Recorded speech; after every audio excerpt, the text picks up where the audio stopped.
লড়াকু সৈনিক সততার প্রতি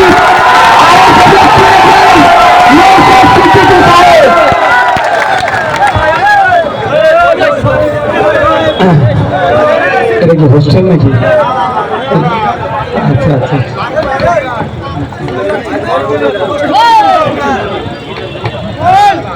আমি ধন্যবাদ জানাবো যেখানে মমতা ব্যানার্জি, অভিষেক ব্যানার্জি, অমিত শাহরা ওয়েস্ট বেঙ্গলে প্রোগ্রাম করছে, বিরিয়ানির প্যাকেট অনেক ক্ষেত্রে টাকা পয়সা দিয়ে এসব লোক চেয়ার ভর্তি করতে পারছে না, সেখানে আপনারা ভালোবেসে প্রায় 9:30 পাবে 10টা বাজতে যাচ্ছে, এরকম হাজার হাজার হাজার মানুষ দাঁড়িয়ে বসে আমাদেরকে যে সাহস যোগাচ্ছেন, আমরা আগামীতে লড়াইটা আরো বেশি করে করতে পারবো, ছেলেদের বিরুদ্ধে বেশি করে বলতে পারবো, সাম্প্রদায়িক রাজনীতি যারা করে তাদের বিরুদ্ধে বলতে পারবো। সত্যি ধন্যবাদ জানাচ্ছি আপনাদের, আপনাদের এরকমভাবে স্বতঃস্ফূর্ত উপস্থিতি। ধন্যবাদ জানাবো আমাদের যারা নেতৃত্বরা আছেন, যাদের প্রচেষ্টায় আজকে এই সুন্দর পরিবেশ গড়ে উঠেছে। ধন্যবাদ জানাবো প্রশাসনের বন্ধুদেরকে, যে প্রশাসনের বন্ধুদের সহযোগিতা নেই আমরা এই প্রোগ্রাম সুষ্ঠুভাবে সম্পন্ন করতে চলেছি। আরো ধন্যবাদ জানাবো মিডিয়ার বন্ধুদের, যাদের মাধ্যমে আমাদের কার্যকলাপ, লক্ষ্য, উদ্দেশ্য যে মানুষগুলো এখানে এসে পৌঁছাতে পারছে না তাদের কাছে পৌঁছে দিচ্ছে। সমাজের বিভিন্ন স্তরের মানুষ এখানে আছেন, নারী পুরুষ নির্বিশেষে এখানে উপস্থিত হচ্ছেন। বন্ধুগণ, নতুন করে বলতে আর অবকাশ লাগে না আমরা কেন এখানে উপস্থিত হয়েছি। একটাই, যে জুন মাসের 1 তারিখে 7th ফেজ আর লাস্ট ফেজ ইলেকশন আছে। বসিরহাট থেকে একজনকে ভোট জিতিয়ে পার্লামেন্টে পাঠাতে হবে, যে পার্লামেন্টে গিয়ে বসিরহাটের মানুষের সুখ দুঃখ, অভাব, অভিযোগ সেগুলো উত্থাপন করবে। সরকার পক্ষ যাদের 273টা সিট হবে তারা সেগুলো শুনে সমাধান করবে। এই জন্যই তো নাকি এটা তো ভোটিং সিস্টেম।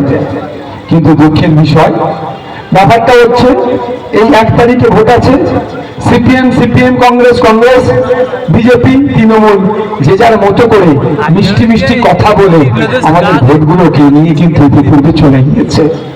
আমাদের এই কথা বলেনি। যদি লোকসভার কথা বলে, পশ্চিম বাংলা থেকে, এই বসিরহাট থেকে, এই বাদুড়িয়ার মানুষেরা ইতিপূর্বে 17 বার ভোট দিয়ে পার্লামেন্টে পাঠিয়েছিলেন আপনাদের সমস্যা, আপনাদের দুর্দশা, আপনাদের অভাব, অভিযোগ, আপনাদের চাওয়া পাওয়াগুলো পার্লামেন্টে তুলে ধরার জন্য। কিন্তু দুঃখের বিষয়, কখনো লালের পক্ষ থেকে, কখনো নীলের পক্ষ থেকে, কখনো সবুজের পক্ষ থেকে বিভিন্ন রাজনৈতিক দলের লোকেদের মিষ্টি মিষ্টি কথাই আপনারা গলে গিয়ে তাদেরকে পাঠিয়েছিলেন।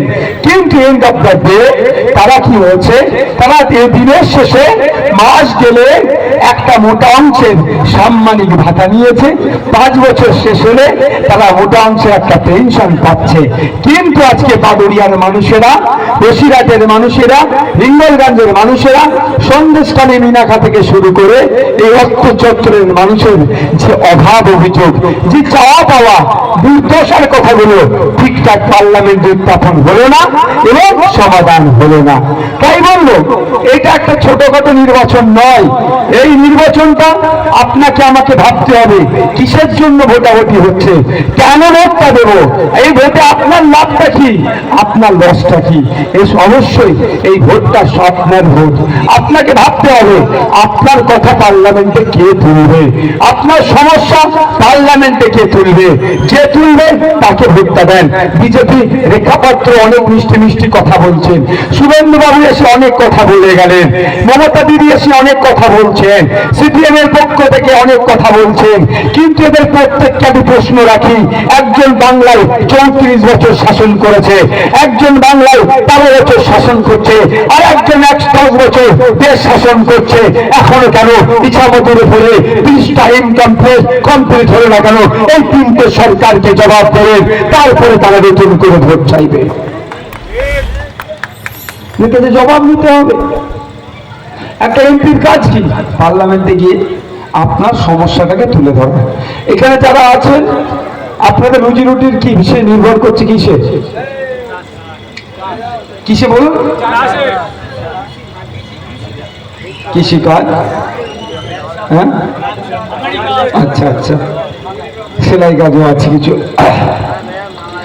আপনি একজন কৃষক, আপনি ভরসা করে ভোটটা দিয়ে পার্লামেন্টে 2019 সালে পাঠিয়েছিলেন যে আমি কৃষক, দিনের শেষে মাসের শেষে আমার ইনকামটা যাতে একটু বাড়ে, আমি মাসের শেষে একটা মোটা দাজি টাকা পাই, তার একটা পলিসি যাতে তৈরি করে বা পলিসির মধ্যে যাতে সংযোজন করে, তাই তো? কৃষকরা কেন ভোট দিয়ে পার্লামেন্টে পাঠাবেন? কি জন্য পাঠাবেন? তাদের স্বার্থের কথা ভেবেই তো ভাই। কিন্তু অপদার্থ, ব্যর্থ, দায়িত্ব কাণ্ডজ্ঞানহীন একজন এমপি 2019 সালে গিয়ে পার্লামেন্টে শুধু টিকটক ভিডিও আর সেলফি তুলেছে, কৃষকদের হয়ে কোনো কথা বলেনি। তাই সময় এসেছে নতুন করে যারা তৃণমূলের তাদেরকে প্রশ্ন করুন। 2019 সালে পাঠিয়েছিলাম, 2024 সাল পর্যন্ত আমি কৃষক, আমার কথা কথা বলেছে, আগে জবাব দাও, তারপরে নতুন করে ভোট চাইবে আমার কাছ থেকে। আপনার লাইভ আছে, আপনি প্রশ্ন করতে পারেন। উল্টো আমরা কি দেখেছি? ভয় রেখাপাত্রদের সরকার, শুভেন্দু অধিকারীদের সরকার সবকা সাথ সবকা বিকাশ বললেও আদানি আম্বানিদের সাথ দিচ্ছে আর কৃষককে শোষণ করার চেষ্টা করছে।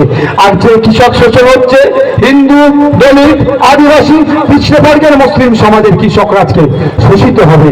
ওই যে বিল পাস করার চেষ্টা করেছিল, কি সেই ব্রিটিশ পিরিয়ডের মতো, জানেন তো নীলকর সাহেবরা কিভাবে নীল চাষিদেরকে শাসন করেছে, শোষণ করেছে, সেই বিল পাস করার চেষ্টা করেছিল। তাই রেখাপাত্র এরা ভোট চাইতে আসলে বলবেন আমরা ভুলে যাচ্ছি না 2019 সালে পশ্চিমবাংলার কৃষকেরা, ভারতবর্ষের কৃষকেরা ভোট দিয়েছিল, পার্লামেন্টে গিয়েছিল। রেখাপাত্র তো আপনাদের সরকার, আপনারা সরকার নির্বাচিত পেয়েছিলেন, আপনার সংখ্যাগরিষ্ঠতা পেয়েছিলেন। আমরা কৃষকরা ভেবেছিলাম ভারত সরকার কৃষকদের পক্ষে কিছু বিল পাস করবে, পশ্চিমবাংলার কৃষকদের কথা ভাববে। মাস গেলে এখন যেমন 7,000 নিচে ইনকাম করছে, এটা দিয়ে কিভাবে 14-15 হাজার টাকা ইনকাম করে তার পলিসি নিয়ে আসবে। কিন্তু অপদার্থ সরকার বিভাজনের কথা বলে, হিন্দু মুসলমানের কথা বললে হিন্দু মুসলমানের মধ্যে বিভাজন করার চেষ্টা করে, সে অপদার্থ সরকার কৃষকদের বিরুদ্ধে বিল পাস করিয়েছিল। তাই রেখাপাত্রদেরকে উত্তর দেবেন মহাশয়, আর ভোট নয়, আর ভুল নয়। 2014-তে ভুল করেছি, 2019-এ ভুল করেছি, আর কৃষকরা ভুল করবো না। এর কোনো চিহ্ন খামচি কোনো ফুলে হাত দেবো না। আমরা খাম চিহ্নকে ভোট দিয়ে পার্লামেন্টে পাঠাবো। খাম চিহ্ন আমাদের কথা বলবে, কৃষকদের মাসিক গড়াই বাড়বে কি করে তার কথা বলবে, কৃষি যোজনার কথা বলবে, কৃষকরা কিভাবে স্বাবলম্বী হবে, মাসের শেষে কৃষকদের হাতে কিভাবে টাকা আসবে তার কথা বলবে আখতার রহমান বিশ্বাস। তাকে আমরা পার্লামেন্টে পাঠাবো। আমরা ভুলে যাচ্ছি না কৃষকদের বিরুদ্ধে যখন বিজেপি সরকার যখন বিল পাস করেছিল, আমরা ভেবেছিলাম নুসরাত জাহান কৃষকদের পক্ষ নেবে, কৃষকদের পক্ষ নেবে, ভারত সরকারের বিরোধিতা করবে, ব্রিটিশদের বিরোধিতা করবে, বিজেপির বিরোধিতা করবে। ব্রিটিশ আর বিজেপি একই হয়ে যাচ্ছে। এদেরকে তাড়ানোর সময় এসে গেছে মনে হয়, না? বাংলা থেকে তাড়ানোর সময় এসে গেছে, দেশ থেকে বিতাড়িত করতে হবে বিজেপিকে ওই ব্রিটিশদের মতো। তবে গণতান্ত্রিক প্রক্রিয়া এটা হবে, বিসর্জন দিয়ে হবে গণতান্ত্রিক প্রক্রিয়াতে। তো বলেছিলাম কি, এই নুসরাত জাহান কৃষকদের পক্ষ নিয়ে বিজেপির বিরোধিতা করবে। অপদার্থ, দায়িত্বকাণ্ডহীন, ব্যর্থ এমপি ওই সময় বকলমে বিজেপির সুবিধা করেছে। তাই এখানকার কৃষকদের বলবো অন্য কোনো ফুলে হাত দেওয়ার দরকার নাই, না জোড়া ফুলে হাত, না বড় ফুলে হাত। কোনো ফুলে হাত দিয়ে হাত নষ্ট করবেন না, হাতকে বন্ধ করবেন না। ফুল এক্সপায়ার হয়ে গেছে, ফুলের বয়স হয়ে গেছে, ফুল পচে গিয়েছে, ওই ফুলে হাত দেওয়ার আর দরকার নাই। খাম চিহ্ন হাত দিন, যে খাম চিহ্ন আপনাদের কথা বলবে। দুজনকে বয়কট করো। আমরা ভুলে যাচ্ছি নাকি ওই দিনের কথা? হাজি মির নিসার আলীর কথা। আজকে মির নিসার আলীর ভূমিতে দাঁড়িয়ে আপনাদেরকে বলি, পশ্চিমবাংলা সরকার এই বিভিন্ন ধর্মপ্রাণ মানুষদের সম্পর্কে আইকনিক হিসাবে দেখানোর চেষ্টা করছে। ভালো কথা, বিরোধী আমি করছি না। কি করছে? বিভিন্ন স্বাধীনতা সংগ্রামীদের নামে বিভিন্ন স্টেশন করছে। ভালো কথা তো, আরো হওয়া দরকার। যারা আমাদের দেশের জন্য জীবন দিবে তাদেরকে তো আমাদেরকে জানতে হবে। কিন্তু হাফিজ মির নিসার আলীকে নিয়ে এত অবহেলা কেন? যখনই প্রশ্ন করি হাফেজ মুসার আলীকে নিয়াতে হবে আগে কেন, তার নামে শিক্ষা প্রতিষ্ঠান করতে হবে, মেট্রো রেল হওয়ার কথা ছিল, মেট্রো রেলের একটা স্টেশন হওয়ার কথা ছিল, এই অপদার্থ হাজী নুরুল ইসলামদের সরকারেরা সেটাও বন্ধ করে দিয়েছে, এর জবাব দিতে হবে। তখনই নওশাদ সিদ্দিকী বিজেপি তারা হয়ে যাচ্ছে। আমি যখন প্রশ্ন করি শহীদ গোপীনাথ সাহার কথা বলে, শহীদ গোপীনাথ সাহা মাত্র 19 বছর বয়সে নিজের জীবনে আমাদের দেশের জন্য জীবন উৎসর্গ করেছে, তার জন্য স্বাস্থ্য কেন্দ্র গড়ে তুলতে হবে, তার নামে শিক্ষা কেন্দ্র গড়ে তুলতে হবে। তখনই আমি হয়ে যাচ্ছি মুসলমানদের দল, মাথায় টুপি মুখে দাঁড়িয়ে মুসলমানের কাছে যাচ্ছি না, যাবো কোথায় ভাই? তবে একটা কথা বলে রাখি, মানুষের জন্য বলে যাব, মানুষের জন্য করে যাব। তার জন্য আমাকে জেলে দিয়েছে, একবার কেন 100 বার জেল খাটতে নওশাদ সিদ্দিকী প্রস্তুত আছে। একটা এমপির কাজটা জানতে হবে, এমপি আপনাদের সমস্যাগুলো গিয়ে পার্লামেন্টে তুলে ধরবে। শিক্ষার সমস্যা, স্বাস্থ্যের সমস্যা, আপনি কৃষক, আপনার সমস্যা, আপনি দর্জি শ্রমিক, আপনি এখন ইনকাম ঠিকঠাক হচ্ছে না, আপনি মহিলা, আপনি স্বাবলম্বী হতে চান, আপনার হাতে কিভাবে টাকা আসবে, আপনি চা বিক্রেতা, আপনি ঘুমটি আছে, আপনি রিক্সা চালক, আপনি লরির ড্রাইভার, আপনি ডেলিভার, যা সমস্যাগুলো আছে সেইগুলো এমপির কাজ কি গিয়ে পার্লামেন্টে বলা, সরকার পক্ষের কাজ হচ্ছে সেটা সমাধান করে দেওয়া।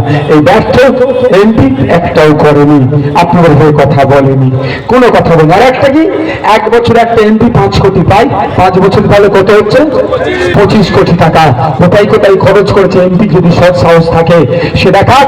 আর তার দলের হয়ে যারা এখন ভোট চাইতে এসছে, হাজী নুরুল ইসলামকে চ্যালেঞ্জ করছি, যদি ভোট চান, যদি রাতের মানুষের ভোট যদি চাই, ভোট যদি চান বাগজোড়ার মানুষের ভোট যদি চান, মিনাখার মানুষের ভোট যদি চান, সন্দেশখালীর মানুষের ভোট যদি চান, বসিরহাটের মানুষের ভোট যদি চান, হিঙ্গলগঞ্জের মানুষের ভোট চাওয়ার আগে, ভোট পাওয়ার আগে আপনারা আপনাদের এমপি বিগত 5 বছরে কি 25 কোটি টাকা কোথায় কোথায় খরচ করেছে তার তথ্যটা জনমানুষে আলো, তারপরে আপনারা ভোট চাইবেন।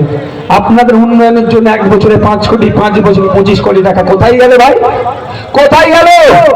যদি খরচ করে থাকে দেখাতে বলুন না, দেখাতে পারবে না। কারণ এরকম ঘটনা ঘটেছে, হাইমাস লাইট নাই, ওইখানে বিল হয়ে গেছে। যখন লিখবে বাগজোলা মোড়ে হাইমাস লাইটের জন্য 3 লাখ 7 লাখ যাই বিল করুক না কেন, সেটা তো দেখতে পাবো আমরা। আমরা তো হাইমাস লাইট পেয়েছে খুঁজবো বাগজোলা মোড়ে কোথায় আছে। হাওয়া তো নয় যে দৃশ্য দেখতে পাওয়া যাবে না, শুধু ফিল হবে। লাইট পোস্ট দেখতে পাবো, দেখতে পাবো না, ওই টাকা হয়তো লুট হয়ে গেছে, ওই জন্য দেখাবে না। তাই আপনাদের বলবো, যদি আপনারা আগামী দিন আমাদের সুযোগ দেন, 1 বছরে 5 কোটি, 5 বছরে 25 কোটি টাকা জনগণের স্বার্থে, জনগণের জন্য আমরা খরচ করব এবং জনগণকে সাথে নিয়ে খরচ করবো। তেমন ভাবে বাগজোলা মোড়ে হয়তো আমরা একটা 40 মিটারে কি দিচ্ছি, হাইমাস লাইট দিচ্ছি, বাগজোলার মানুষেরাই চাইছে। আমরা কি করবো তাহলে, একটা মনিটরিং কমিটি করবো। প্রথম কথা, কি কাজ হবে আপনারা বলবেন, সেটা আমরা করব। কোনো প্রার্থী কিছু করতে পারবে না, আপনারা বলে দেবেন আপনাদের এখানে একটা সমস্যা, এটা করে দেবো আমরা। এবার হাইমাস লাইট করতে গেলে কি হচ্ছে, লাইট লাগবে, 40 মিটারের লাইট পোস্ট লাগবে, আগে একটা ফাউন্ডেশন করতে হবে। কিভাবে টাকাটা চুরি হয় একটু ভাববেন, একটু বুঝে নিলে বুঝতে পারবেন। আপনার ওখানে বলা আছে কি 12 mm রডের খাঁচা হবে, সেখানে এই রাখি করে 6 mm রড দেয়, মানে বাকিটাকে ঝেড়ে দেয়। বলা আছে 1 নম্বর সিমেন্টের কাজ, এরা 3 নম্বর সিমেন্ট দেয়, পাথর বানিয়ে এই রকমই দেয়, যা ইচ্ছা করে দাঁড় করিয়ে দেয়। হয়তো 3200 টাকা বা 3000 টাকা লাইটের কেনার কথা আছে, 800 টাকা লাইট লাগিয়ে দেয়, 6 মাস যায় না, লাইট কেটে যায়। ক্ষতি কার হয় ভাই? কার হয়? সাধারণ মানুষের ক্ষতি হচ্ছে, জনগণের হয়।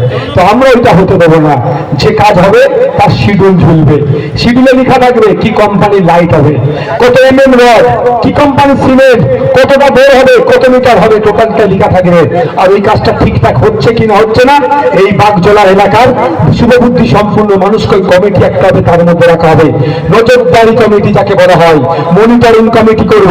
ওখানে আমরা বিজেপির কর্মীদের চাইবো, আইএসএফ এর কর্মী থাকবে, সিপিএম এর কর্মী থাকবে, তৃণমূলের কর্মীকে থাকতে বলবো, থাকো।